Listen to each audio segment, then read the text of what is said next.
നമ്മളങ്ങനെ കാപ്പിക്കുന്ന റൂട്ടിലൂടെ അങ്ങനെ പോകുമ്പോൾ കണ്ടൊരു കാഴ്ച കേട്ടോ, ഒരു മരം. അതിനുള്ളിൽ നമുക്ക് കയറിക്കാൻ പറ്റും. അതിനുള്ളിലൂടെ നമുക്ക് മേലോട്ട് നോക്കിയാൽ ആകാശം വരെ കാണാം കേട്ടോ. അങ്ങനെ നമ്മളെ ലൊക്കേഷനിലേക്ക് എത്തിയിരിക്കുകയാണ്. ഇതാണ് കേട്ടോ പെരിക്കല്ലൂർ പറഞ്ഞ സ്ഥലം. നമ്മളെ മിന്നൽ മുരളിയൊക്കെ ഷൂട്ട് ചെയ്ത ഒരു ലൊക്കേഷനാണ്. പെരിക്കല്ലൂർ കടവാണ് കേട്ടോ അത്. നമ്മളിവിടെ എത്തുമ്പോൾ തന്നെ നമുക്ക് കാണുന്നത് കുറേ തോണികളാട്ടോ. വയനാട്ടിലെ കടത്തുകാരുടെ ഗ്രാമം എന്നുകൂടി അറിയപ്പെടുന്ന സ്ഥലം കേട്ടോ പെരിക്കല്ലൂർ. ടിക്കറ്റും ഉണ്ടോ?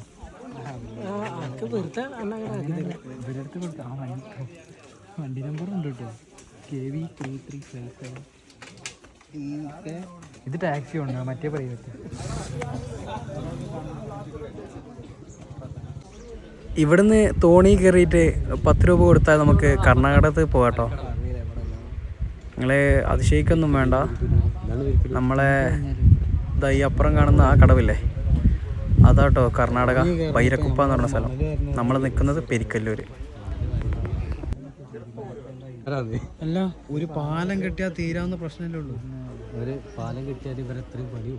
മിന്നൽ മുരളി ഷൂട്ട് ചെയ്ത സ്ഥലം കേട്ടോ അപ്പുറത്ത് കാണുന്ന ആ കടവ്. അതാണ് കർണാടകത്തിലെ ബൈരക്കുപ്പയാണത്. അവിടെ വലിയ സെറ്റൊക്കെ ഇട്ടിന്നാണ് ഇവിടുത്തെ നാട്ടുകാർ പറഞ്ഞത് കേട്ടോ ആ ടൈമിൽ. ഇവിടെ എത്രയോ ആൾക്കാർ ഈ തോണിയെ ആശ്രയിച്ച് ജീവിക്കുന്നുണ്ട് കേട്ടോ. അവരെ കച്ചവട സാധനങ്ങൾ അങ്ങോട്ടും ഇങ്ങോട്ടൊക്കെ കൊണ്ടുവരാൻ കർണാടകത്തിലേക്കും കേരളത്തിലേക്കും എത്തിക്കാനൊക്കെ ആയിട്ട്. പിന്നെ തോണിയിൽ നമുക്ക് മാത്രമല്ല കേട്ടോ അപ്പുറത്തേക്കും ഇപ്പുറത്തേക്കും കിടക്കാൻ പറ്റുന്നത്. നമുക്ക് നമ്മളെ ബൈക്കും കൊണ്ടുപോകാൻ പറ്റും. പക്ഷേ ബൈക്ക് ഇവിടെ നിന്നല്ല കയറ്റുന്നത് കേട്ടോ. ബൈക്ക് മരക്കട പറഞ്ഞ സ്ഥലത്തു നിന്നാണ്, കുറച്ച് അപ്പുറത്താണ്. നമ്മൾ അങ്ങോട്ട് പോകുന്നുണ്ട് കേട്ടോ. നമ്മൾ മറ്റേ എഞ്ചിനീയർമാരാണ് ഇവിടെ പാലം കെട്ടിക്കാൻ. അപ്പുറം പോവാ.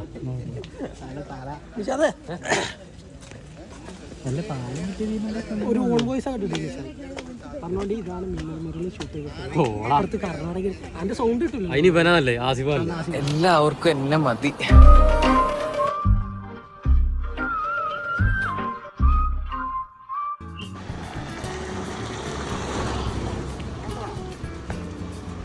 അങ്ങനെ നമ്മൾ മരക്കടവ് പറഞ്ഞ സ്ഥലത്തേക്ക് വന്നിട്ടോ. നമ്മളെ ബൈക്ക് അപ്പുറത്തേക്ക് എത്തിക്കാൻ വേണ്ടിയിട്ട് ഇവിടെ ബൈക്ക് കയറ്റാനൊക്കെ പറ്റിയ ഒരു സംഭവമൊക്കെ ഉണ്ട് കേട്ടോ. നമ്മളിവിടെ എത്തുമ്പോൾ തന്നെ കാണുന്നത് അപ്പുറത്തുള്ള കടവിന്ന്, അതായത് കർണാടകത്തിൽ നിന്ന് കേരളത്തിലേക്ക് ബൈക്കൊക്കെ കയറ്റിയിട്ട് വരുന്ന തോണിയാട്ടോ. അങ്ങനെ നമ്മൾ അപ്പുറത്ത് കണ്ട തോണി ഇവിടെ എത്തിട്ടോ, കേരളത്തിലെത്തി.